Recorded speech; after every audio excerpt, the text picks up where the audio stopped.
வணக்கம் அன்பு நண்பர்களே, இன்றைய ஆய்வு நிகழ்ச்சிக்கு உங்கள் அனைவரையும் அன்போடு வரவேற்கிறேன். தருமை பாணியில் சிவன் பாணியில் கேட்டோமானால் பிரிக்க முடியாது எதுவோ என்று கேட்டால் தமிழ் திரையுலகமும் தமிழ் அரசியல் சமூகமும் என்று தெளிவாக சொல்லலாம். அரசியலும் சினிமாவும் தமிழகத்தை பொறுத்தவரை பிரிக்க முடியாத இரு முக்கியமான அங்கங்களாகவே தொடர்ந்து நீண்ட நெடிய காலங்களாக இருந்து கொண்டிருக்கின்றன. குறிப்பாக காங்கிரஸ் இயக்கத்துடைய ஆட்சி இருந்த போதும் அப்படித்தான் இருந்தது. இன்னும் சொல்ல போனால் திராவிட இயக்கங்களுடைய ஆட்சி வந்த பிறகு இது அதிகரித்துள்ளது என்று கூட சொல்லலாம். ஆனால் தேசிய அளவில் இன்னமும் கூட பாரதிய ஜனதா மற்றும் காங்கிரஸ் ஆகிய கட்சிகளில் உட்பட இன்னும் ஏன் இடதுசாரிகள் கட்சிகள் கூட திரையுலகத்தை சேர்ந்து பயன்படுத்திக் கொண்டுதான் இருக்கிறார். இந்த திரையுலக பிரமுகர்கள் ஒரு கட்சியுடைய வேட்பாளராக, முதல்வர் வேட்பாளராக அல்லது பிரதமர் வேட்பாளராக அல்லது இந்த கட்சியுடைய அமைச்சராகக்கூடிய வாய்ப்புகள் நிறைய இருந்தாலும் கூட பிரதானமாக அவர்கள் பயன்படுத்தப்படுவது ஒரு கிரௌட் புல்லராக, மக்கள் சக்தியை கூட்டக்கூடிய ஒரு சக்தியாக பார்க்கப்படுகிறது. ஏதேனும் ஒரு இடத்துக்கு ஒரு நடிகர் வருகிறார் என்று சொன்னால் அது குக்கிராமமா இருந்தாலும் சரி, ஒரு பட்டினமாக இருந்தாலும் சரி, நகர்ப்புறமாக இருந்தாலும் சரி, உடனடியாக குறைந்தபட்சம் 1000 பேர் திரளக்கூடிய வாய்ப்பு இருக்கிறது. ஒரு கட்சியோட மிகப்பெரிய தலைவராக இருந்தாலும் கூட அவ்வளவு பேர் கூடாது என்று சொல்ல முடியாது. ஆனால் ஒரு நடிகர் வருகிறார் என்றால் சரி, அது வில்லன் நடிகரோ காமெடி நடிகரோ கதாநாயகர் யாராக இருந்தாலும் சரி, உடனடியாக குறைந்தபட்சம் 1000 பேர் திரட்டக்கூடிய சக்தி நடிகர்கள் இருக்கிறது. இதுதான் இன்றைய ஆயுதத்துக்குரிய பிரதானமான விஷயமா இருக்கிறது. வெறும் கூட்டமா ஓட்டு வங்கியா, இந்த நட்சத்திரங்களுடைய பிரச்சாரம் வெறும் கூட்டமா அல்லது ஓட்டு வங்கியா, இதை பற்றி தான் இந்த ஆயுதல் நிகழ்ச்சி நான் விவாதிக்க இருக்கிறோம். இந்த விவாதத்திற்கு செல்வதற்கு முன்னால் இது பற்றிய தொகுப்பை இப்போது நாம் பார்க்கலாம்.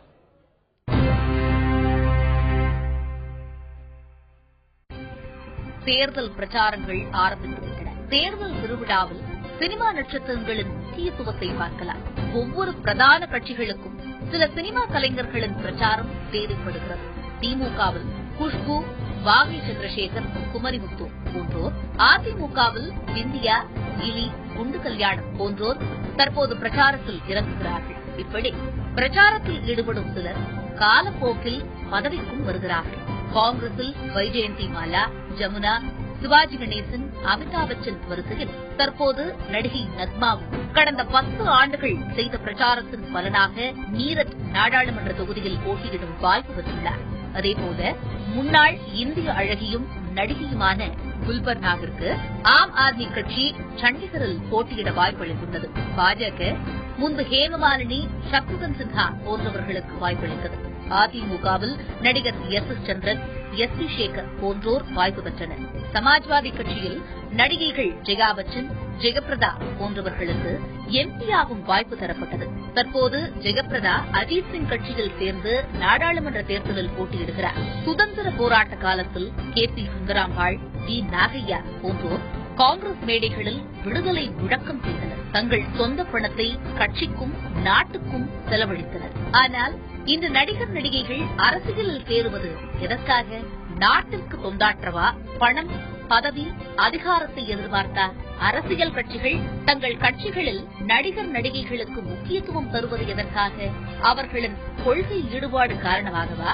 அல்லது அவர்களின் பிரபலத்தை அரசியலுக்கு பயன்படுத்திக் கொள்ளவா?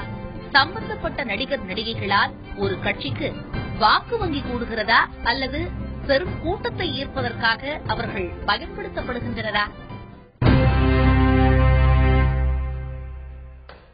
பல்வேறு கேள்விகள் எழுந்திருக்கின்றன. இதற்கு பதில் தேடும் முயற்சியில் தான் இன்றைய ஆதரவு நிகழ்ச்சி நடத்துகிறோம். இந்த நிகழ்ச்சி நம்முடைய சினிமா விமர்சகர் திரு சுபகுணராஜன் அவர்கள் நம்மோடு இருக்கிறார். அதே போல இடதுசாரி சிந்தனையாளர் திரு அருணன் அவர்கள் நம்மோடு இணைந்திருக்கிறார். இவர்கள் மட்டுமில்லாமல் நடிகர் திரு எஸ் வி சேகர், அரசியலில் பல களம் கண்டவர் திரு எஸ் வி சேகர் நம்மோடு இருக்கிறார். நான் முதல்ல திரு எஸ் வி சேகர் தான் ஆரம்பிக்கணும்னு நினைக்கிறேன். நான் ஏற்கனவே சொன்னது போல நீங்க அதிமுக, திமுக, காங்கிரஸ், பாஜக என்று பல களம் கண்டவர்களாக இருக்கிறீர்கள். திமுகவில் நான் சேரல சொல்லி சொல்ல போறீங்க பின்னாடி. இருந்தாலும் கூட உங்களுடைய ஆதரவு அங்கு இருந்தது. என்னுடைய கேள்வி, நடிகர்களை நீங்கள் பார்த்த உங்களுடைய சொந்த அனுபவத்திலும் சரி, மற்ற அனுபவத்திலும் சரி, நடிகர்களை அரசியல் கட்சிகள் ஒரு கறிவேப்பிலையாக, ஒரு கிள்ளிக்கரையாக பயன்படுத்துகின்றனவா? தேர்தல் நேரத்தில் பயன்படுத்தி மற்ற நேரங்கள் புறந்தள்ளி விடுவது, அல்லது நடிகர்களை ஒரு முக்கியமான தூண்களாக அரசியல் கட்சிகள் கருதுகின்றனவா? இது திரு புரட்சி தலைவர் எம்ஜிஆர் காலத்திலிருந்தே இருக்கிறது. எம்ஜிஆர் அந்த திமுக இருந்த போது எம்ஜிஆர் தான் பிரச்சாரத்துக்கு போவார். அதாவது சரியாக சொன்னால் தமிழ்நாட்டில் திராவிட கட்சிகள் தான் திரைப்பட நடிகர்களை சரியாக அதிகமாக பயன்படுத்திக் கொண்டிருக்கிறார்கள் என்பது ஒரு உண்மையான ஒரு விஷயம். ஆனால் நடிகர்கள் எல்லாருமே அரசியல் ஆர்வத்தினால வராங்கன்னு சொல்ல முடியாது, எல்லாருமே பணத்துக்காக வராங்கன்னு சொல்ல முடியாது. ரெண்டு விஷயம் இருக்கு. ஒரு கட்சி சின்னம் பாப்புலரா இருக்கும், கட்சி பாப்புலரா இருக்கும்.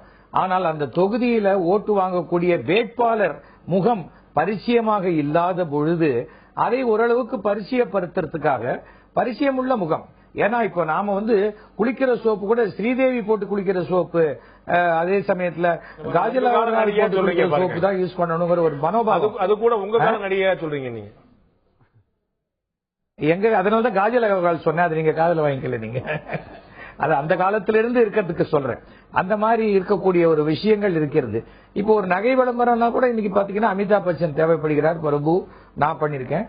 அது எதற்காக என்றால் பிரபலமானவர்கள் ஒரு விஷயத்தை கொண்டு செல்லும் போது அது ரீச் ஆகுது சுலபம், அவ்வளவுதானே தவிர அதுவே மொத்தமா ரீச் ஆயிடுங்கிறது கிடையாது. அதை தாண்டி அந்த வேட்பாளருடைய பலம், அந்த கட்சியினுடைய நேர்மை, இதெல்லாம் சேர்ந்ததுதான் ஒரு தேர்தலில் வெற்றியை தருமே தவிர வெறும் சினிமா நடிகன் போய் சேர்ந்தா வெற்றி பெறும் என்பதெல்லாம் அவ்வளவு இதுவா எடுத்துக்கொள்ள முடியாது. ஆனால் அந்த பிரபலமாக இருக்கக்கூடிய ஒரு முகம் போகும் பொழுது கூட்டம் வரும்.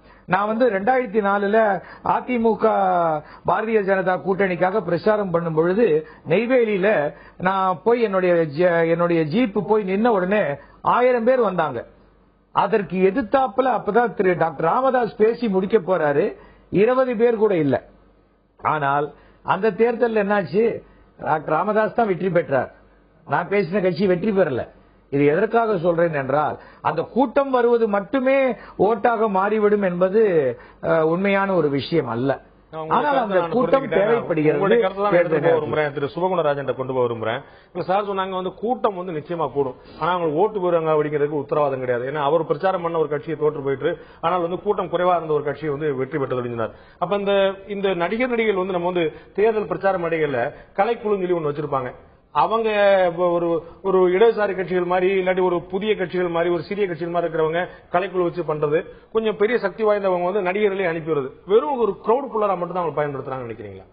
அது கிட்டத்தட்ட இந்த அரசியல், அதாவது இந்த தேர்தல் காலங்கள்ல இவங்களை பயன்படுத்துறதுன்றது முக்கால்வாசி 90% கிரௌட் புல்லிங்காக தான். ஏன்னா இல்லாட்டி இவங்க எல்லாரும் ஏதோ ஒரு அடிப்படையில அந்த கட்சி சார்ந்தோ இல்லாட்டி அந்த கட்சியினுடைய கொள்கையிலையோ சார்ந்தவங்களா இருந்தா அதுக்கு முன்னான காலங்கள்லயும் இந்த மாதிரி ஒரு கூட்டங்களுக்கு போறவங்களா இருப்பாங்க. எனக்கு தெரிய இந்த மாதிரி நடிகர்கள் முடிஞ்ச அளவுக்கு தேர்தல் காலங்கள்ல தான் பயன்படுத்தப்படுறாங்க. மற்ற நேரங்கள்ல அவங்க அந்த கட்சியோட விசுவாசம், ஏன்னா அபிமானிகளா இருப்பாங்க. அது மாதிரி என்னை பொறுத்தவரை நிறைய பேர் உறுப்பினர்களா இருப்பாங்களான்றது கூட நம்மளுக்கு தெரியாது. ஏன்னா உண்மையாவே அதை பற்றி நம்மளுக்கு ஒரு தரவு இல்லை.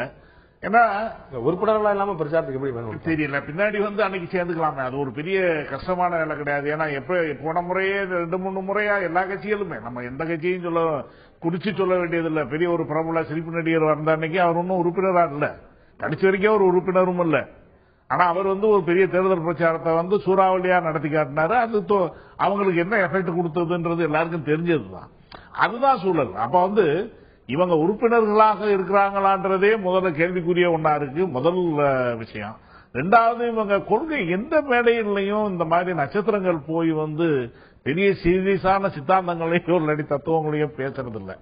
ரொம்ப குறைஞ்ச அளவுல அவங்க அவங்களுடைய விஷயமாக அங்க ஒரு கூட்டத்தை சேர்த்து வைக்கிற ஆட்கள், அவ்வளவுதான். அதாவது அந்த நேரத்துக்கு ஒரு சின்ன ஒரு கூட்டம் திரட்டுற ஆட்களாகத்தான் இருக்கிறாங்களே ஒழிய அவங்க கொள்கை. ஆனா நம்ம இந்த பற்றி பேசும்போது ரொம்ப கவனமா இருக்க வேண்டியது என்னன்னா, அவர் சேகர் சார் சொன்னாரு திராவிட கட்சிகள் தான் ரொம்ப அதை பயன்படுத்துறாங்கன்னு. உண்மை என்னன்னு கேட்டீங்கன்னா, நம்மளுக்கு தேசிய இயக்கங்கள் உண்மையாவே சுதந்திர போராட்ட காலத்திலேயே சினிமாக்காரவங்க அதுக்கான பங்காற்ற ஆரம்பிச்சிட்டாங்க. அதுக்கும் இதுக்கு ஒரு அடிப்படையில் வித்தியாசம் நிச்சயமா இருக்கு. அதனாலதான் அவர்கள் கே பி சுந்தராம்பாலோ மற்றவர்களோ தங்களுடைய சொந்த பணத்தை கட்சிக்காக கொடுத்தால், இதனால் பிரிட்டிஷ் பீரியட்ல பெரிய சிரமங்களை அனுபவிச்சாங்க. அதற்கு பிறகு வந்த காலங்களோட நிறைய கஷ்டப்பட்டாங்க. அதான் ரொம்ப முக்கியமான பகுதி என்ன, தியாகமாகிறது வியாபாரம் ஆனது மட்டும் இல்ல. ரொம்ப முக்கியமா அந்த ரெண்டுக்குமான அடிப்படை வித்தியாசம் என்னன்னா, திராவிட கட்சிகள்ல கூட திராவிட முன்னேற்ற கழகம் இல்லாட்டி அதிமுக வரைக்கும் ஒரு தொடக்க காலத்து வரைக்கும் அந்த ரெண்டு கட்சிகளும் உருவான காலத்துல கூட கட்சியினுடைய அடிப்படை உறுப்பினர்களாகவும் அதனுடைய செயல்பாட்டாளர்களாகவும் கட்சி நடிகர்கள் இருந்தாங்க. எம்ஜிஆர் எப்படி தீவிரமான நடிகராகவும் அதே நேரத்துக்கு ஒரு கட்சி செயல்பாட்டாளராகவும், கட்சியில் அவருக்கு பெரிய பொறுப்பு இருந்தது, பொருளாளர் வரைக்கும் பொறுப்பு எடுத்திருந்தார். அவர் ஒன்றும் வெறும் தேர்தல் நேரத்தில் மட்டும் வர்றவர் கிடையாது.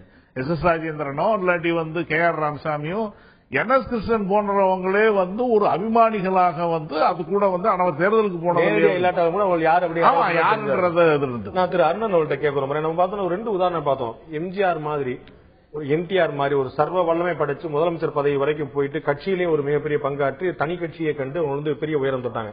ஆனா நம்ம வந்து இன்னொரு பக்கம் நடிகர் பாக்குறோம், நம்ம வந்து இதுல பாக்குறோம் விந்தியா பாக்குறோம், இல்லாட்டி குண்டு கல்யாணம் பாக்குறோம், இல்லாட்டி குமரி முத்து பாக்குறோம். இத மாதிரி நபர்கள் வந்து அவங்க வந்து பிரச்சாரத்துக்கு எக்ஸ்டென்சிவா கடுமையா பயன்படுத்த போறாங்க. ஆனா அவருடைய அரசியல் கிராஃப் உயருதா அப்படின்னா இல்ல. அவர்கள் வந்து அங்கேயே இருந்துறாங்க.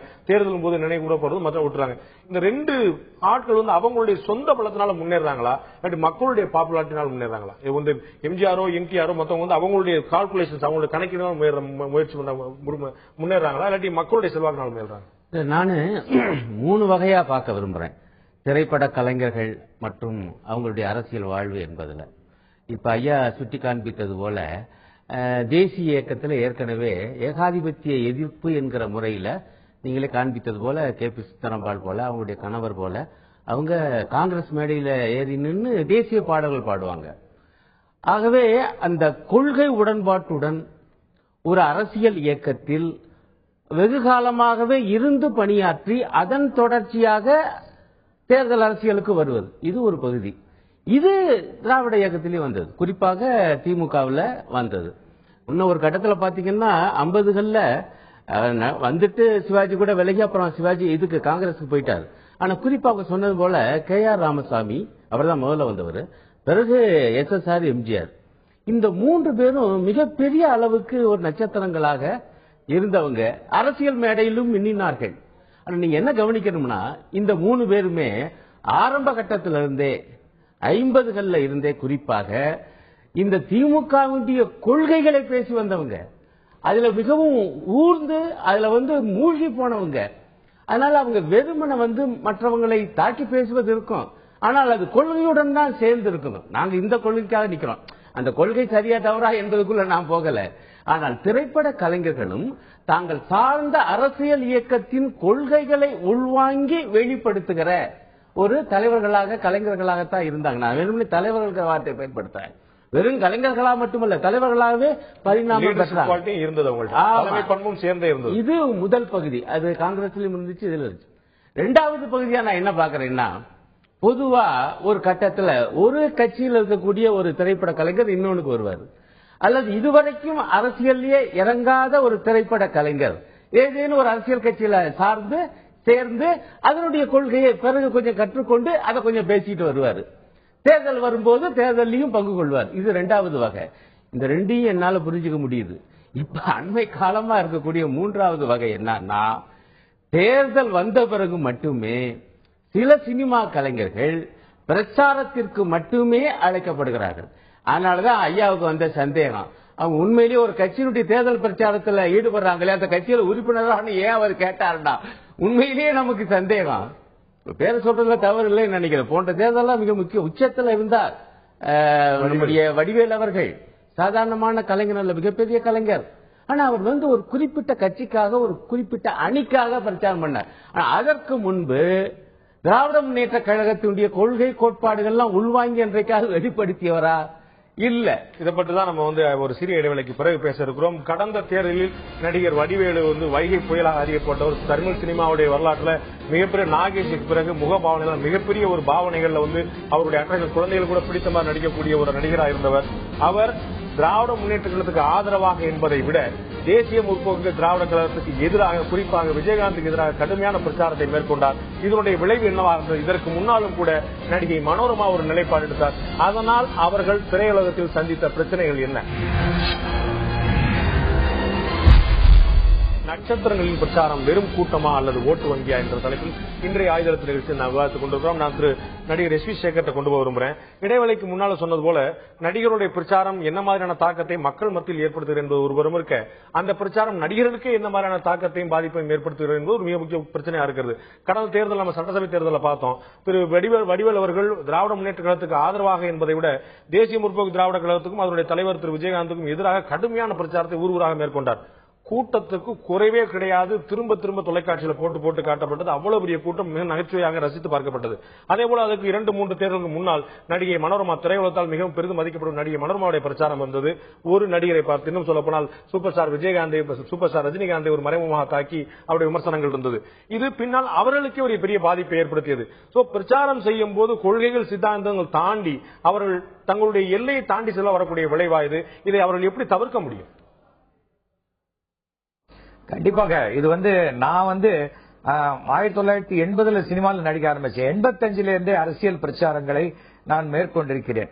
அப்போ என்னாகும், நீங்க சொல்ற மாதிரி அந்த திரு அருணன் சொன்னார் இல்லையா, அந்த 3வது முறை எந்த கட்சியில எந்த சார்பும் இல்லாமல் நமக்கு தெரிந்தவர்கள் கூப்பிடும் போது அவர்களுக்காக பிரச்சாரம் பண்ணக்கூடிய ஒரு பிரபலமானவர்களாகத்தான் இருப்பார்கள். கட்சியினுடைய சித்தாந்தங்களோ கட்சி உறுப்பினர் காட்டையோ அது எதுவுமே இல்லாம அந்த நேரத்துக்கு மட்டும் அவர்களுக்காக. ஆனா இப்போ என்ன ஆயிடுச்சு, கொஞ்சம் கொஞ்சமாக இப்போ நான் சுயேட்சையாக 89 நின்னேன். அதன் பிறகு நான் 1991 இருந்து 2004 வரைக்கும் பாரதிய ஜனதாவினுடைய கொள்கைகளால கவரப்பட்டு பாரதிய ஜனதா அதிமுக கூட்டணிக்காக மட்டும் பிரச்சாரம் பண்ணினேன். அதுல என்னன்னா, பாரதிய ஜனதாவுடைய கூட்டணி, அது பாரதிய ஜனதா அதிமுக கூட்டணியா இருந்தாலும் சரி, பாரதிய ஜனதா திமுக கூட்டணியா இருந்தாலும் நான் தொடர்ந்து ஒரு நடிகராகத்தான் பிரச்சாரம் பண்ணிக்கிட்டு இருந்தேன். ஆனால் அந்த கொள்கைகளால் ஈர்க்கப்பட்டு பாரதிய ஜனதா அனுதாபியாக பிரச்சாரம் பண்ணினேன். 2004 நான் ஒரு உறுப்பினராக முதன்முறையாக ஒரு அரசியல் கட்சியில அனைத்து இந்திய அண்ணா திராவிட கழகத்தில் சேர்ந்த பொழுது அந்த பிரச்சாரத்துக்கு அனைத்து இந்திய அண்ணா திராவிட கழகத்தில் எப்படி ஈர்க்கப்பட்டீங்களோ அதுக்கு மாதிரி அதிமுக கொள்கைகள் ஈர்க்கப்பட்டு இல்ல, 2 பேருக்கும் ஒரு ஐடியாலஜியை பொறுத்த வரைக்கும் கிட்டத்தட்ட சேமான ஒரு விஷயம் தான். எனக்கு தலைமையை தெரியறதை விட தலைமைக்கு என்னை தெரிந்தால் என்னுடைய அரசியலுக்கு நன்றாக இருக்கும்ங்கிற காரணத்தினால எனக்கு புரட்சி தெரியும், அவங்கள நல்லா தெரியும், அவங்களுக்கு என்ன தெரியுங்கிறதுனால தான் அங்க சேர்ந்தேன். அதனால எனக்கு அந்த ஒரு விஷயத்துல எந்த விதமான பிரச்சனையும் கிடையாது. ஆனால் வடிவேலு பிரச்சாரத்துக்கு வரப்போறான்னு சொன்னா நானே வடிவேலு கிட்ட பேசினேன், வேண்டாம் வடிவேலு, இது தேவையில்லாத சிக்கலை உண்டு பண்ணும், வெறுமன விஜயகாந்த் திட்டத்துக்காக மட்டும் நீங்க அரசியலுக்கு வராதீங்க, இது எடுபடாது, இது தேவையில்லாத சிக்கலை ஆட்சி மாற்றம் ஏற்பட்டா உங்களுக்கு சிக்கல் உண்டு பண்ணணும்னு நான் சொன்னேன். ஆனால் அவர் அந்த பிரபலமான ஒரு பிரபலத்தன்மையும் அந்த அவருக்கு விஜயகாந்த் மேல இருந்த கோபத்தினாலேயும் தான் அவர் வந்தாரே தவிர வேற அரசியலுக்கு வரணுங்கிற ஈடுபாடெல்லாம் கிடையாது அவருக்கு. ஆனால் இப்ப கூட நிறைய நடிகர்களுக்கு அந்த தேர்தல் நேரத்தில் தன்னை பயன்படுத்திக் கொள்ளும் போது அவர்களுக்கும் அது பிரதிபலனாக கிடைக்க வேண்டியது கிடைக்கிறது, அது சந்தோஷமாக இருக்கிறார்களே தவிர மிக சில நடிகர்களும் வெகு சிலரும் தான் அந்த கொள்கைகளால் கவரப்பட்டு உறுப்பினர் கார்டு வாங்கிட்டு வரவங்க ரொம்ப குறைச்சலான பாக்கி பேர் இவங்க அவங்களை யூஸ் பண்ணிக்கிறாங்க, அவங்க இவங்களை யூஸ் பண்ணிக்கிறாங்க. அவ்வளவு அவங்க சொன்ன மாதிரி ஒரு கொள்கைகளால் ஈர்க்கப்படாமல் ஒரு நோக்கத்துக்காக வந்தவர்கள். அதனால நம்ம வடிவேல் நம்ம எவ்வளவு சிரமப்பட்டான்னு பார்த்தோம். அவருடைய ரீஎன்ட்ரி ஒரு மிகப்பெரிய இடைவெளியை ஏற்படுத்திச்சு. ரீ என்ட்ரி சொல்ல முடியாது, தொடர்ச்சியாக படங்களை அடுத்தடுத்து நடிச்சுக்கிட்டே இருந்தவர். ஆமா, நாகேஷுக்கு பிறகு சிவாஜியோ எம்ஜிஆரோ யார் படமா இருந்தாலும் முதல்ல நாகேஷோட கால்ஷீட் வேணும், அது மாதிரி முதல்ல வடிவேலோட கால்ஷீட் வேணும், அதுக்கப்புறம் தான் அஜிதா விஜயாங்கிற பாக்கணும் மாதிரி இருந்த ஒரு நேரத்துல இவ்வளவு பெரிய இடைவெளி. திரையுலகத்துல ஏன் இந்த ஒரு பயம் ஏற்படுது? ஒரு ஆளுங்கட்சியா மாறினா நம்ம அவர் சேர்த்தா அந்த கட்சி கோச்சுக்கணுமோ அப்படிங்கிற எண்ணமா, அல்லது இவங்க அரசியல் பின்னணி இருக்கணும் நம்ம சேர்க்க வேண்டாங்கிற எண்ணமா? இப்ப எம்ஜிஆர் திடமான அரசியல் பார்வையோட இருந்தார். அவர் எந்த கட்சிக்காக பேசுறாரு, எந்த கட்சிக்காக எல்லாருக்குமே தெரிஞ்சது. அவர் கதாநாயகன் நடிச்சார். அப்போ இல்லாத தயக்கம் இப்ப மாறி வரக்கூடிய காலங்களில் அவங்கள மனோரமாவுக்கு ஒரு செட்பேக் ஏற்படுச்சு, வடிவேலுக்கு ஒரு செட்பேக் ஏற்படுச்சு. ஏன் இந்த தயக்கம் ஏற்படுது? அது முதல்ல அடிப்படையில் அவர் சேகர் சொன்னது மாதிரி இவர் எந்த கொள்கைக்காகவும் செய்யாம அது ஒரு தனிநபர் விமர்சனமா அவர் செஞ்சதுன்றது ஒரு தவறான, அது ஒரு முன்னுதாரணமாவே இதுவரைக்கும் அரசியல்ல நீங்க சொன்னது மாதிரி ஏற்கனவே மனோரமா ஒரு முறை செஞ்சாங்க. ஆனா இதுல நடந்ததுல எனக்கு சின்ன டீவியேஷன் மாதிரி இருந்திருக்கும். ஆனாலும் நான் சொல்ல விரும்புறது என்னன்னா, வடிவேலு எங்கேயோ ஒரு இடத்துல அதுக்கு முன்னாடியே கிட்டத்தட்ட அந்த கதாநாயகர்களுக்கான ஒரு பெரிய சேலஞ்சா மாறிட்டாங்க. ஒரு பெரிய சேலஞ்சா மாறி அவர் அந்த ஃபீல்டுல கொஞ்சம் ஓவர் குரோ பண்ணாங்க. அதாவது ஓவர் குரோனாங்க நான் தப்பான அர்த்தத்துல சொல்லல, அதாவது அவருடைய வளர்ச்சி அசுர வேகத்துல இருந்தது. ஒரு பிரேம்குள்ள ரஜினியினுடைய அந்த சந்திரமுகி படத்துல கூட நீங்க பாத்தீங்கன்னா அவருடைய இருப்பு அந்த பிரேம்குள்ள ரஜினியை விடவே மீறிக்கிட்டே இருந்தது. அது அதை யாருமே ஒன்னும் கண்ட்ரோல் பண்ண முடியாத ஒரு சிச்சுவேஷன், எல்லாரும் விரும்பக்கூடிய விஷயம் தானே. அதனாலதான் நான் என்ன சொன்னேன், அந்த நேரத்தில் அவர் எடுத்த அந்த தவறான முடிவு தான் அவரை இந்த எக்ஸ்ட்ரீமுக்கு கொண்டு போனதுன்றது என்னுடைய அனுமானம். நான் இது நான் என்னுடைய இது. ஆனா இவங்க யாருமே சொன்னது மாதிரி இவங்க யாரும் கொள்கையினால் ஈர்க்கப்பட்டு நடிகர்கள். ஏன்னா வடிவேலு அங்க போனான்றதுக்காகவே சிங்கமுத்து அதிமுகவுக்கு போனார். சிங்கமுத்துக்கும் அவருக்கும் சொந்த பிரச்சனை தான். அதை தான் அவங்க 2 பேரும் கட்சியா மாத்திக்கிட்டாங்களே ஒழிஞ்சு சிங்கமுத்து அதுக்கு முன்னாடி வரைக்கும் கட்சியில இருந்தாரான்னு யாருக்கும் தெரியாது. ஏன்னா இதுதான் இவங்களோட நடப்பு. ரெண்டாவது ரொம்ப அடிப்படையா இது சம்பந்தமா எனக்கு சொல்லணும்னு, நான் இதுல இருந்து டிவியேட் பண்ணி சொல்லணும்னு நினைக்கிற ஒரு ரொம்ப முக்கியமான விஷயம், இந்த அரசியல் கட்சிகளுக்கு நட்சத்திரங்கள் தேவைப்படுற காரணமே எல்லா அரசியல் கட்சிகளும் ஒரே ஒரு தலைமையின் கீழ் செயல்படுற ஒரு தன்மையை உருவாக்கி இருக்காங்க. அதாவது 2ஆம் கட்ட தலைவர்கள் எல்லாத்தையுமே தொலைச்சிக்கிட்டே வராங்க. இந்த கட்சிகள் எல்லாமே 2ஆம் கட்ட தலைவர்கள் ஒரு பெரிய திராவிட முன்னேற்ற கழகமோ இல்லாட்டி காங்கிரஸ் பேரியக்கமோ அது அவங்களுடைய உயர்வான காலத்துல பாத்தீங்கன்னாக்க ஒரு தலைவர் இல்ல, காமராஜர் தலைவராக இருக்கும் போதும் சி சுப்பிரமணியம் போல ஒரு கிட்டத்தட்ட ஒரு 10 தலைவர்கள் அந்த கட்சியில இருப்பாங்க. அதாவது எல்லா இடத்துலயும் எல்லாருனாலையும் ஆபரேட் ஆக முடிஞ்ச, செயல்பட முடிஞ்ச, அண்ணா இருக்கும் போது ஈவே கிஷன்பத்தும் கலைஞரும் நெடுஞ்செழியனும் அது மாதிரி ஒரு பெரும் தலைவர்கள் அந்த கட்சிக்கு 2ஆம் கட்ட தலைவர் வலுவா இல்லாதனால நடிகருடைய ஆதரவு தான் வேண்டி இருக்கு. 2ஆம் கட்ட தலைவர்கள் எல்லாத்தையும் திட்டமாகவே எல்லா கட்சி தலைமைகளும் 2ஆம் கட்ட தலைவர்களை க்ளோஸ் பண்ணுது. அது இந்திய தேசிய இயக்கமாக காங்கிரஸ் இயக்கமாக இருந்தாலும் சரி, திராவிட முன்னேற்ற கழகம். இப்ப இதுல இன்னொரு விஷயம் பாத்தீங்கன்னா, நம்ம இப்ப வடிவேலுக்கோ இல்லாட்டி மனோரமாக்கோ அவங்களுடைய பிரச்சாரத்தினால அவங்களுக்கு ஏற்பட்ட திரையுலக பாதிப்பு ஒரு பக்கம் இருக்கட்டும், அவங்க நீங்க சொன்ன மாதிரி ஒரு தனி மனிதர்களுக்கு எதிராக அவங்க போனாங்க அப்படிங்கிற மாதிரி ஒரு பார்வை இருந்தாலும் கூட மக்கள் எவ்வளவு திரளா கூடினாங்க. அவர் போன இடம் பூரா கருணாநிதியை விட இல்லாட்டி ஜெயலலிதா விட இருக்கக்கூடிய மிகப்பெரிய அரசியல் தலைவர்கள் எல்லாரையும் விட அதிகமான கூட்டங்கள்ல, திருமண கூட்டங்கள்ல போயிட்டே இருந்த ஒரு நாளைக்கு 10 கூட்டம் 15 கூட்டம், எவ்வளவு கூட்டம் அவர் கூட நடக்கும். மக்களை நம்ம நிறைய நேரம் மக்களை நம்ம ஏதோ அவங்க மூடர்கள்ன்ற மாதிரி நம்ம நினைக்கிறோம். அவங்களுக்கு ரொம்ப தெளிவா இருக்காங்க, ரொம்ப திட்ட தெளிவா இருக்காங்க. நிச்சயமா பாக்குற ஒரு ஆள் நேரில் கிடைச்சாரு. ஆமா நேரா வந்திருக்காரு. அவர் ரொம்ப ரசிக்கக்கூடிய ஒரு ஆளு, ரொம்ப ரசனைக்குரிய ஒருத்தர் இருக்காரு அப்படின்றத அவங்க ரொம்ப மகிழ்ச்சியா எதிர்பார்த்தாங்களே ஒழிய, அதுக்கப்புறம் அவர் சொல்ல போற கருத்தை வச்சோ இல்லாட்டி அவருடைய நிலைப்பாட்டை வச்சோ அவங்க ஓட்டு போடுறதோ இது பண்றதுன்றதுக்கு அந்த தீர்மானம்லாம் அதான் சொல்றேன்.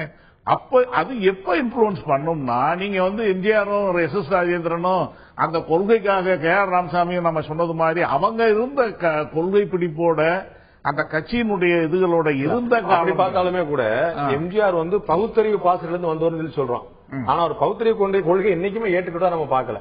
அவர் ஒரு ஆத்திகவாதிங்கிறத பகிரங்கமாவே வெளிப்படுத்தினார். அதனுடைய நேரடியாக போயிருக்கல சார். அது ஒரு பெரிய முக்கியமான விவாதம். எப்படின்னு கேட்டீங்கன்னா, திராவிட முன்னேற்ற கழகத்தினுடைய பங்கா அவர் பகுதியா இருந்த போதும் அவர் பகுத்தறிவு பிரச்சாரம் மட்டும் இல்ல, கடவுள் மறுப்பவே எப்பயுமே அவர் தீவிரமா செஞ்சதே கிடையாது. திரையில கூட அதை செய்ய மாட்டார். ஏன்னா அது அவருடைய கொள்கைகளை முழுமையா ஏற்றுக்கொண்டு பிரச்சாரம் பண்ணான்னு சொன்னீங்களே, அடிப்படையான கொள்கையை பகுத்தறிவு, அதுல இருந்து முற்றிலும் முரண்பட்டு பகுத்தறிவு அடிப்படைன்னு சொல்ல முடியாது. என்னன்னா பகுத்தறிவு அடிப்படைன்னு சொல்றதுலயே ஒரு சின்ன பிரச்சனை இருக்கு. எப்படின்னு கேட்டீங்கன்னா, சேகர் நீங்க எதை சொல்ல விரும்புறதா பாக்குறேன் சார். இதுல அடிப்படையா என்னன்னா, நீங்க எம்ஜிஆர் எஸ்.எஸ்.ஆர். அப்படின்னு சொல்லிட்டு உடனே வடிவேலுன்னு கம்பேர், அவர் கதாநாயகர்களாக நடிப்பவர்கள் அரசியலுக்கு வரத்துக்கும் நகைச்சுவை நடிகர்கள் அரசியல் வரத்துக்கும் வித்தியாசம் இருக்கிறது. நான் அரசியல் ஒரு உங்களுடைய உதாரணத்துக்கு வரேன். திரு கே. பாக்யராஜ், திரு டி. ராஜேந்தர், திரு கார்த்திக், இது போன்ற கதாநாயகன் மாஸ் ஹீரோவாக இருந்தவங்க அதற்கு பிறகு அரசியல் வந்தாங்க. ஏன் அவங்களால எம்ஜிஆர் ஆக முடியல? இல்ல, காரணம் என்ன? ப்ராப்பரான கொள்கைகள் இல்ல. அதுதான் அடிப்படை. இப்ப நான் சுயேட்சியா தமிழ்நாட்டிலேயே சுயேட்சியா நின்ன முதல் நடிகர் நான் தான். அப்பதான் இடைக்கால முதலமைச்சரா இருந்த நெடுஞ்செழியனை விட அதிகமான ஓட்டுகள் வாங்கினேன். காரணம் என்னன்னு சொன்னா, கொஞ்சம் திரையுலகம் அந்த பார்த்தேன். இப்ப நீங்க சொல்றது படி பார்த்தா அவங்களுக்கு தனிப்பட்ட கொள்கை இல்லைன்னு சொல்றீங்க. அதிமுகவுக்கும் திமுகவுக்கும் தேமுதிகவுக்கும் ஒரு 3 கொள்கை வித்தியாசம் சொல்லுங்களேன் சார். அதிமுக தான் கடமை கண்ணியம் கட்டுப்பாடுங்கிறது திமுக இருக்கு. அதிமுக அண்ணா இஷ்டம் இருக்கிறது. அப்புறம் நம்ம விஜயகாந்த் அவர்களுக்கு அன்னைக்கு சொல்லுவாரு, கேட்டுக்கோ நாளைக்கு என்ன சொல்றாரு கேட்போம். கொள்கை அடிப்படையில நம்ம பலமுறை பார்த்திருக்கோம். காங்கிரசுக்கும் பாஜகவுக்கும் வித்தியாசம் கிடையாது சொல்லி இடதுசாரிகள் எப்பவுமே சொல்லுவாங்க. அதே மாதிரி திராவிட இயக்கங்களை பொறுத்தளவுக்கு திமுக அதிகம் பெரிய அளவுல கொள்கை அடிப்படையில் சித்தாந்த ரீதியா வித்தியாசம் கிடையாதுன்னு சொல்லுவாங்க. நம்ம அது மாதிரிதான் இது. இல்ல எல்லாருக்குமே எப்படி கட்சிகளுக்கு எல்லாம் ஒரே ஒரு நோக்கில் ஒரு கொள்கை, ஆட்சிக்கு வரணும். இப்படி டெலிவிஷனுக்கெல்லாம் ஒரே கொள்கை டிஆர்பி வரணும், அந்த மாதிரி தான். அதுக்கு மேல நாம உள்ள போய் நம்ம டிஸ்கஸ் பண்ற டாபிக் இல்ல இது. நடிகர்கள் ஏன் சொன்னா சில சமயம் தவறான ஒரு செலக்ட் பண்ணிடுறதுனால வரக்கூடிய பிரச்சனைகள்.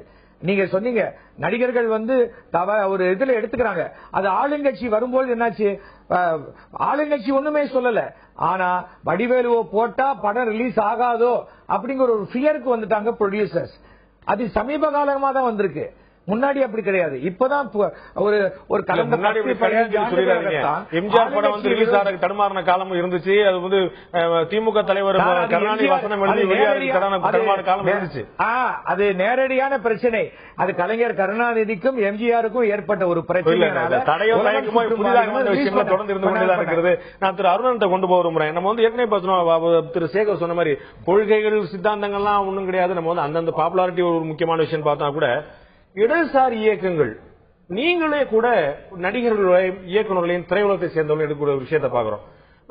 நீங்க சித்தாந்தம் பேசி நடிகர்கள் பின்னாடி போக கூடாது, நம்ம கொள்கை அடிப்படையில் போன சொல்லி சித்தாந்தத்தை முன்னிறுத்தக்கூடிய ஆட்கள், தனி மனிதர்களை முன்னிறுத்தாமல் சித்தாந்தம் முன்னிறு, நீங்களும் திரையுலகம் பின்னாடி போன அடிக்கும் போது திராவிட கட்சிகளையோ தேசிய கட்சிகளையோ காங்கிரஸையோ பாஜக நீங்க வித்தியாசம் சொல்லிட முடியும்? அதாவது இந்த பின்னாடி போறதுக்கு பிரச்சனையே இல்லை. நான் ரொம்ப கவனமா சொன்னேன். எம்ஜிஆர், எஸ்எஸ்ஆர் இவங்களுக்கெல்லாம் இருந்த பாரம்பரியம் என்னன்னு சொன்னேன். திராவிட இயக்கத்துடைய கொள்கைகளை அவங்க எதிரொலிச்சாங்கன்னு சொன்னேன். இப்ப ஏதோ கொள்கைகளே இல்லை என்பது போல சொல்றீங்க. உண்மை என்னன்னா, திராவிட இயக்கத்தின் மையமான கொள்கையாக இருந்தது என்பது உயர் ஜாதிய எதிர்ப்பு, தமிழுக்காக பேசுவது, ஆணாதிக்க எதிர்ப்பு, இதெல்லாம் இருந்துச்சு. இதெல்லாம் நீங்க பாத்தீங்கன்னா எம்ஜிஆர் படங்கள்லயே சில படங்களில் நேரடியாகவும் சில படங்களில் மறைமுகமா வரும். உதாரணமாக அவர் எடுத்த அந்த நாடோடி மன்னன்ல வில்லன் யார் தெரியுமா? ராஜா அல்ல, மதகுரு. ஆக இவங்களுடைய மத மௌடிகத்தன எதிர்ப்பு என்பதை அந்த பாணியில் அவர் வெளிப்படுத்துவார். இப்ப நான் உதாரணமா சொல்லிக் கொண்டு போகலாம். ஆனா இதையெல்லாம் தொடர்ந்து திமுகவோ அதிமுகவோ கடைபிடிக்கவில்லை என்பது வேறு விஷயம். ஆனா ஆதி நாள்ல, குறிப்பாக 50களில் சில அடிப்படையான கோட்பாடுகள் இருந்தன. அவற்றை உள்வாங்கி எதிரொலிக்கக்கூடிய கலைஞர்கள் இருந்தார்கள். அதே போலதான் நாங்கள் என்ன எதிர்பார்க்கிறோம் என்றால், இடதுசாரிகளும் கம்யூனிஸ்ட் இயக்கத்தினுடைய கோட்பாடுகளை உள்வாங்கி வெளிப்படுத்தக்கூடிய கலைஞர்கள் இருந்தால் அற்புதம், அருமை, கண்டிப்பாக அதை வரவேற்போம். அவை அவங்க பின்னாடி நாங்கள் போவதல்ல. இன்னும் கூட சொல்ல எங்க பின்னாடி கூட அவங்க வரணும் சொல்ல மாட்டேன். இருவரும் இணைந்து ஏற்றுக்கொண்ட கொள்கைகளை வெளிப்படுத்துவது என்பது அந்த முறையில் இருந்தா என்ன தப்பு? ஆனா இங்க என்ன நடக்குது? இப்ப நீங்க அதான் அந்த வடிவேலு உதாரணத்தை சொன்னீங்க. இப்ப தனி மனித விரோதத்துக்காகவே ஒரு பிரச்சாரத்துக்கு வந்திருக்காரு படுது. அந்த நீங்க அந்த கூட்டத்தை பத்தி சொன்னீங்க, நீங்க கூர்ந்து கவனிச்சீங்கன்னா என்ன ஒரு நல்ல விஷயம்னா, மிச்ச தலைவர்கள்லாம் முக்கியமான இடங்கள்ல பேசிட்டு போயிருவாரு. ஆனா வடிவேல நான் கூர்ந்து கவனிச்சு அப்ப என்ன பண்ணாருன்னா, ஊரா தெரு தெருவா போனாரு. ஆக அந்தந்த பகுதி மக்கள்லாம் நின்னு பார்த்தாங்க. ஒரே மாதிரிதான் பேசினாரு. பேச்சு பூரா விஜயகாந்த் என்ற தனி மனிதரை குறி வைத்து தாக்குதல், அவ்வளவுதான். வந்த ஜனங்கள் என்னன்னா, திரையில பார்த்த வைகை புயல் இங்க நேர வரும்போது புயல் அடிக்குதா இல்லையா, எப்படி இருக்குன்னு பார்த்துட்டு வேடிக்கை பார்த்துட்டு கலைஞ்சு போயிட்டாங்க. இது என்ன சார்? இது ஒரு பாயிண்ட். இவருக்கு சொந்தமா தனி மனித விரோதம் இருந்துச்சா இல்லையான்னு எனக்கு தெரியாது. ஆனால் தனி மனித விரோத பிரச்சாரத்தை கூட அனுமதிக்கிற போக்கு வேற வளர்ந்து வந்தது. அதை விட மிக முக்கியமான ஒரு பாயிண்ட் ஐயா சொன்னது, ஏன் இவங்களை எல்லாம் நம்புறாங்க? இப்ப ஒரு வாரத்துக்கு முன்னாடி தான் பாத்திமா பாபுங்கிறவங்க அதிமுக சேர்ந்தாங்க. சில மாதங்கள் ஆயிடுச்சு. இல்ல டிவில இப்பதான் பார்த்த ஞாபகம் இருக்கு. இப்ப இன்னையில இருந்து அவங்க பிரச்சாரத்தை ஆரம்பிச்சிருக்காங்க, பிரச்சார பட்டியல கொடுத்துட்டாங்க. ஆமா, அப்படி என்றால் என்ன பொருள்? இரண்டாம் கட்ட தலைமையை சில கட்சிகள் திட்டமிட்டே உருவாக்க மறுக்கின்றன. அப்ப என்ன சிக்கல் வருதுன்னா, ஒரே ஒரு தலைவர் அவங்க மட்டும்தான் போறது என்றால் மிச்ச இடங்கள் ஆள் கேட்கிறாங்க. அப்ப என்ன செய்வது என்றால், இந்த மாதிரியான திடீர் என்று சில பேச்சாளர்களை, சில பிரபலங்களை ஈர்க்க பாக்குறாங்க, கொண்டு வர பாக்குறாங்க. இடதுசாரி கட்சியில முதல் கட்ட தலைமையே நீங்க முன்னிறுத்த மாட்டீங்களே, அதுவே நாங்க மாநில குழு ஒன்று சொல்லிடுறீங்களே. அதுவே ஜி ராமகிருஷ்ணன் சொல்லாருன்னு சொல்ல முடியல. அதுவே எங்களுடைய மாநில குழு ஒரு சின்ன இடையிடா ஒரு சின்ன இது சொல்ல பாக்குறேன். எப்படின்னா, ஒரே ஒரு சின்ன பாயிண்ட், வடிவேல் விஷயத்துல ஒரு சின்ன சிக்கல் நான் பதில் சொல்லிடுறேன். நீங்க பாருங்க, முடிவெடுக்கும் போதுதான் எங்களுடைய மாநில குழு மத்திய குழு என்று கூடி பேசி முடிவெடுப்போம். இதுதான் எங்களுடைய பண்பு. ஆனால் அதே நேரத்தில் தலைவர்கள்னா நீங்க பாருங்க எத்தனை பேர் வந்து பேசுறாங்க, எவ்வளவு பேர் வந்து போராட்டத்தில் நிக்கிறாங்க, எவ்வளவு பேர் இன்றைக்கு அதிமுகவிலே திமுகவிலே இரண்டாம் கட்ட தலைவர்கள் வந்து செல்வாக்கா இருக்கிறாங்களா இல்லையா நம்ம சொல்ல முடியாது தவிர தலைவர் இல்லன்னு நிச்சயமா சொல்லிட முடியாது. அதிமுக ஓ பன்னீர்செல்வம், நத்த விஸ்வநாத் வந்து முனுசாமியில இருந்து அங்க 3 அணி 4 அணி நிறைய பேர் சொல்லிட்டு இருக்காங்க. இன்னும் கூட நயினா நாயன் வந்து PH பாண்டியன் எவ்வளவு சொல்லிட்டு திமுக சொல்ல வேண்டியதே இல்ல. பொன்முடியில இருந்து நேருல இருந்து நிறைய தலைவர்கள் இரண்டாம் அந்த நம்ம வந்து பல சமயத்துல நீங்க இடதுசாரி கட்சியில அங்கங்க அவங்களா குட்டி ராஜாக்களை வந்தாங்க, ஜமீன்தாரில் வந்தாங்க, நீங்களே விமர்சனம் பண்ணிருக்கீங்க. இப்ப இரண்டாம் கட்ட தலைவர்கள் இல்ல சொல்றீங்க. இன்னொரு முக்கியமான விஷயம், நம்ம வந்து அரசியலுக்குள்ள அதிகம் போகாம அரசியல் சார்ந்தக்கூடிய திரையுலகத்துக்குள்ள கொஞ்சம் அதிகம் போக முயற்சி பண்ணுவோம். முக்கியமான விஷயம், நடிகர் ரஜினிகாந்த், சூப்பர் ஸ்டார் ரஜினிகாந்த் ஒரு தேர்தலில் வாய்ஸ் கொடுத்த போது நாடே அதிர்ந்தது, மிகப்பெரிய அதிர்வலைகள் இருந்தன. அடுத்த தேர்தல் அவர் கொடுத்த வாய்ஸ் எடுபடவில்லை என்ற விமர்சனம் இருந்தது. நடிகர்கள் கொடுக்கக்கூடிய, குறிப்பாக ரஜினிகாந்த் போல கமல்ஹாசன் போல சக்தி வாய்ந்த நடிகர்கள் கொடுக்கக்கூடிய கருத்துக்கள், அவர் எழுப்பக்கூடிய வாய்ஸ் எந்த அளவு சாமானியர்களை ரீச் ஆகிறது, எந்த அளவு சென்றடைகிறது? நட்சத்திரங்களுடைய பிரச்சாரம் வெறும் கூட்டமா அல்லது ஓட்டு வங்கியா என்ற தலைப்பில் இன்றைய நிகழ்ச்சியை நாம் பார்த்துக் கொண்டிருக்கிறோம். இந்த நிகழ்ச்சியின் இந்த பகுதியில் நம்முடைய நடிகரும் அதிமுகவுடைய முக்கியமான பிரச்சார வீரங்கியமான திரு ஆனந்தராஜ் அவர்கள் நம்ம இணைந்திருக்கிறார்.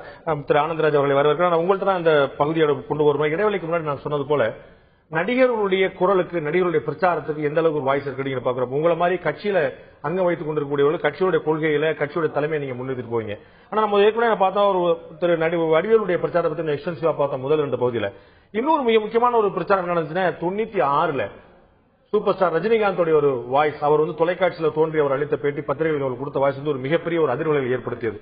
ஆனால் அதே சூப்பர் ஸ்டாருடைய வாய்ஸ் 98ல அவருடைய எதிர்பார்ப்புக்கு மாறாக தேர்தல் முடிவை கொடுத்தது. அப்ப நடிகர்கள் சூப்பர் ஸ்டார் மாதிரி, கமல்ஹாசன் மாதிரி ஒரு சக்தி வாய்ந்த நடிகர்களுடைய குரலுக்கு எந்த அளவு வாய்ஸ் இருக்கிறது? இவர்கள் சொன்னனால ஓட்டு மாறுகிறதா அல்லது மக்களுடைய மனநிலை பிரதிபலிப்பதனால அவர் தப்பிச்சிடறாங்களா? முதல்ல தந்தி டிவி ரசிகர்களுக்கு என்னுடைய வணக்கம்.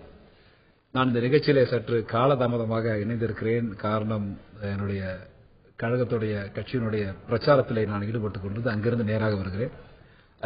திரு பாண்டிய அவர்களே, நீங்கள் அந்த கேட்ட கேள்வி வந்து ஒரு உண்மையான கேள்வி.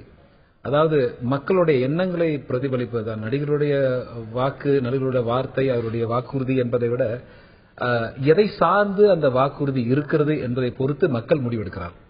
இப்போது அது நான் பெயரை குறிப்பிடாமல் நீங்க பெயரையே சொன்னீங்க ரஜினி சார் என்று. அதே ரஜினி சார் சென்ற தேர்தலில் கூட ஒரு முடிவை எடுத்தார், வாக்களித்து விட்டு. அது கூட தொலைக்காட்சியிலே செய்தியாக கூட வந்தது. அவர் வாக்களித்தேன், எந்த கட்சிக்கு வாக்களித்தேன் என்பதை கூட சொல்லி, அதற்கு பிறகு அது ஒரு சின்ன ஒரு பிரச்சனையாக கூட அது மாறியது. சோ அதை சார்ந்து இருக்கும்போது அந்த உணர்வை, மக்களோட உணர்வை ஒருவேளை நடிகர்கள் ஒத்திருக்க வேண்டும், அல்லது நடிகரோட உணர்வு மக்களோட ஒத்திருக்க வேண்டும்.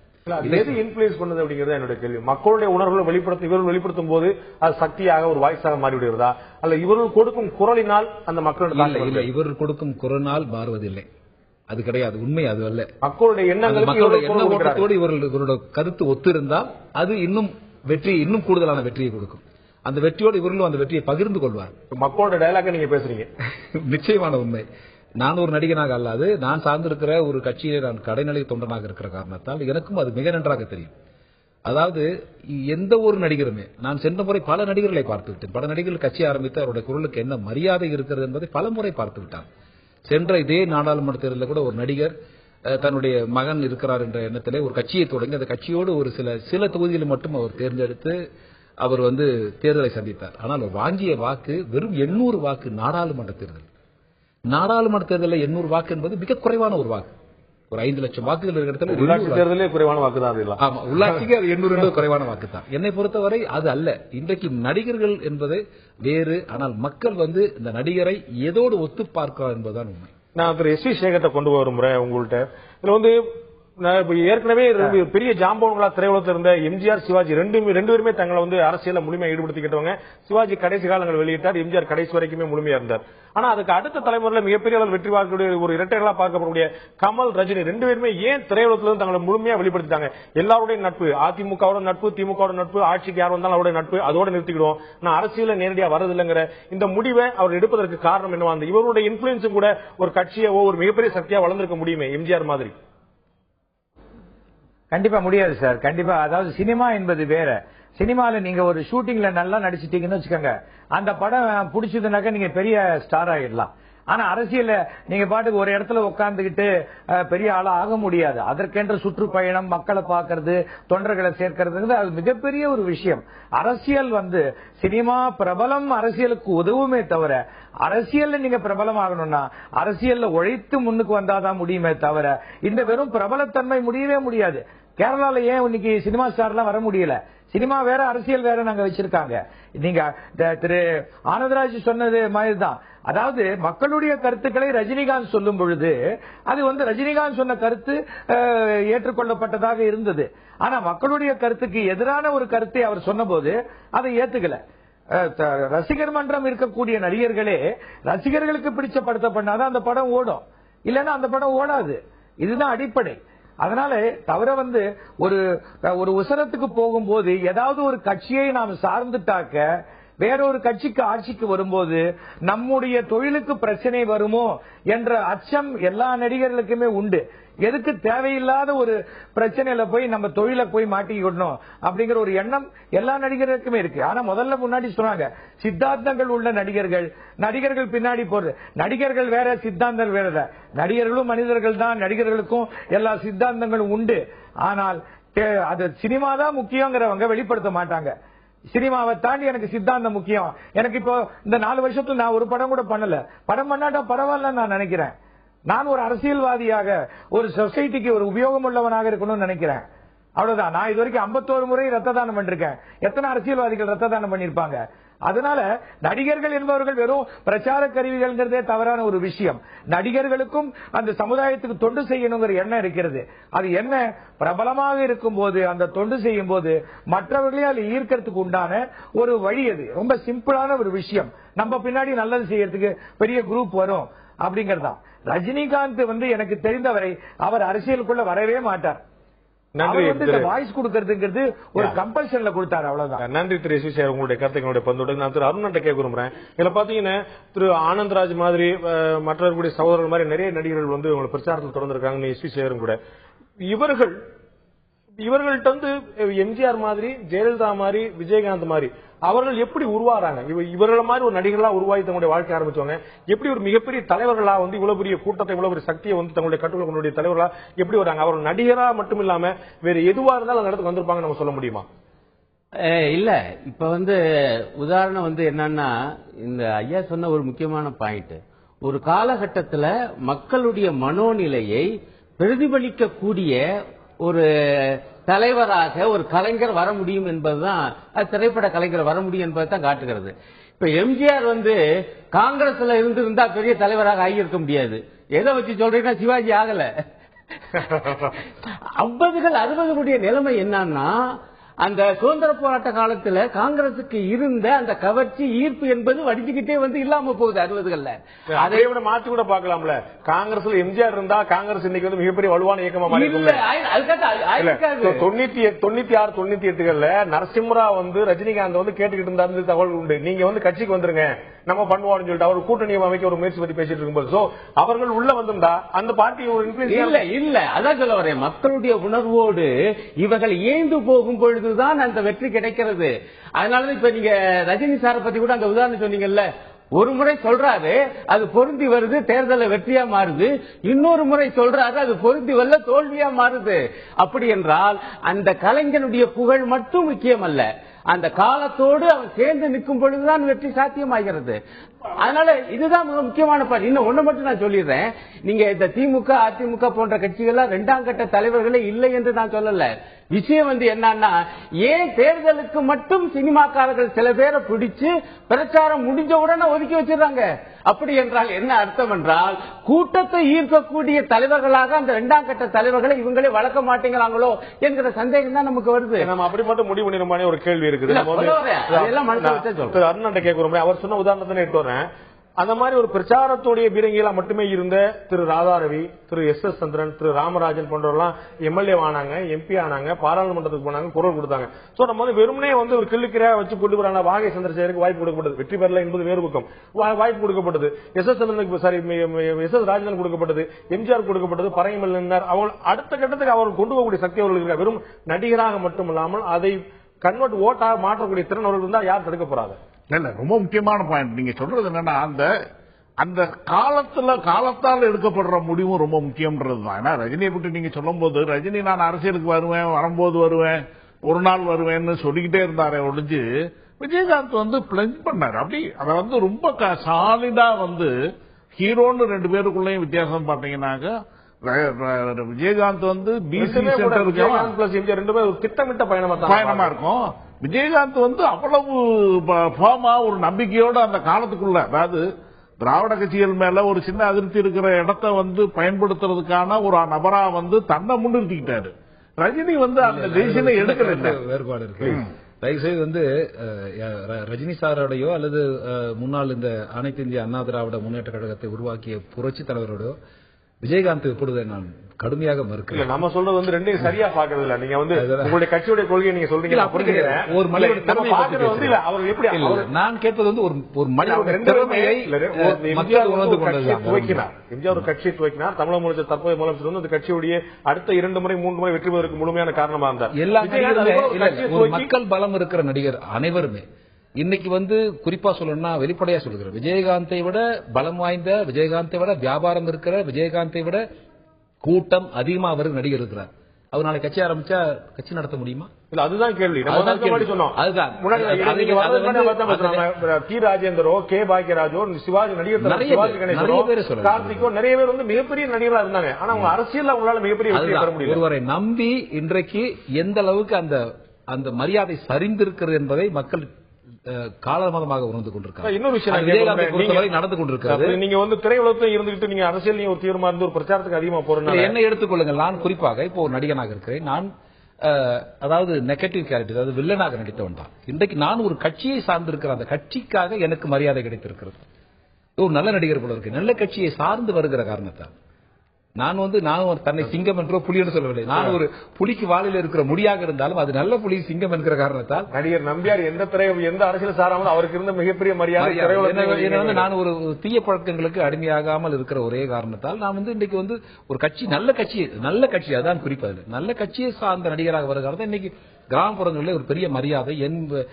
உங்கள்ட்ட சுருக்கமா தெரிஞ்சுக்கிறேன், ஒரு நடிகரா ஒரு அறிமுகமான திரையில் அறிமுகமான நீங்க பிரச்சாரங்கள் 2ஆம் கட்ட நகரங்கள் கிராமங்கள்ல போகும்போது அந்த மக்களோட ரியாக்ஷன் எப்படி இருக்கும்? திரு சரத்குமார் ஒரு மணி சொல்லியிருந்தார், கண்ணத்தெல்லாம் கிள்ளி பார்ப்பாங்க, கையெல்லாம் கிள்ளி பார்ப்பாங்க அப்படின்னு சொல்லிட்டு. என்னுடைய கரங்களை இப்பொழுது காட்டுகிறேன். நான் இந்த 40 நாள் பிரச்சாரம் இருக்கு, இது முடிஞ்ச உடனே கையை காட்டுற எத்தனை மார்க் இருக்குன்னு சொல்லிட்டு. அப்படி அவ்வளவு இல்ல, அது வேகத்துல பாக்குறேன். என் கையை கிள்ளி பார்க்கணும், உங்க கையை கிள்ளி பார்த்தா இல்ல. அவங்க கை கொடுக்கும் போது அந்த கை கொடுக்க ஆர்வத்துல வரும்போது சில மார்க் இதெல்லாம் வரும். இல்ல, எதுவுமே போறது இல்ல. அது என் என்னுடைய தலைவர் போடவில்லை என்றால் நானும் போடுறது இல்ல. வேற இல்ல, போட்டுட்டு இருந்த முன்னாடி, பட் இப்ப போறது இல்ல. அது ஒரு கட்டுப்பாடு தான், வேற ஒண்ணும் கிடையாது. பட் இது என்னன்னு கேட்டீங்கன்னா, என்னை பொறுத்தவரை இப்ப சேகர் ரசிகர் சொன்னாரு சில பாதிப்புகள் வரும். அந்த பாதிப்புகளை தாங்கிக் கொண்டு கழகத்தில் இருப்பதுதான். எப்படி இருந்தாங்கன்னு கிடையாது, அவனுடைய பேக்ரவுண்ட் ஒன்று இருக்கு. எல்லா நடிகரும் ஆகிவிட முடியாது. சில நடிகர் கூட அரசியல் அங்கீகாரம் கிடைக்காமல் அலைந்து கொண்டிருக்கிற காலகட்டம் கூட இருக்கு. யாருக்கு எந்த இடத்துல இருக்கிறோன்றதான் அந்த தரத்தை பார்த்து ஐயா சொன்னது மாதிரி எங்கே இருக்கிறோம் என்பதற்காக நிலைப்பாடு எடுக்கிறது ஒரு முக்கியமான விஷயமா இருக்கு. நம்ம மக்கள்கிட்ட இது ஒரு கேள்வி எழுப்பியிருந்தோம், சினிமா பிரமுகர்களுடைய பிரச்சாரம் ஓட்டுகளாக மாறுகிறதா என்று மக்களுடைய கருத்தை கேட்டிருந்தோம். அவர்களுடைய என்ன ஓட்டம், அவருடைய பதில் குறுஞ்செய்தி மூலமா அனுப்பியிருந்தது என்னவா இருக்கிறது இப்போது பார்க்கலாம்.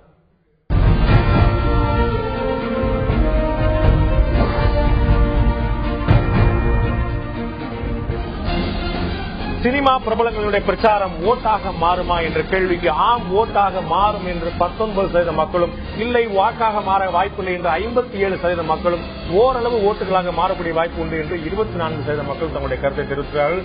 ஓட்டாக மாறக்கூடிய வாய்ப்பில்லை என்று 57%, ஓரளவு வாய்ப்பு இருக்கிறது 24%, ஆம் வாய்ப்பு இருக்கிறது, ஓட்டாக மாறக்கூடிய வாய்ப்பு இருக்கிறது 19%. நான் திரு ஆனந்தராஜ் சுருக்கமா இறுதியான ஒரு கேள்வி கேட்க விரும்புறேன். இந்த மக்களுடைய பார்வை பத்தி நீங்க நினைக்கிறீங்க? பிரச்சாரங்கள் கூட்டம் சேரக்கூடிய விஷயமா தான் இருக்கிறது, ஓட்டாக மாறக்கூடிய வாய்ப்பில்லை என்று மக்களுடைய கருத்தார். என்னை பொறுத்தவரை அந்த 54% இருக்கிறது கட்சியை பொறுத்தது.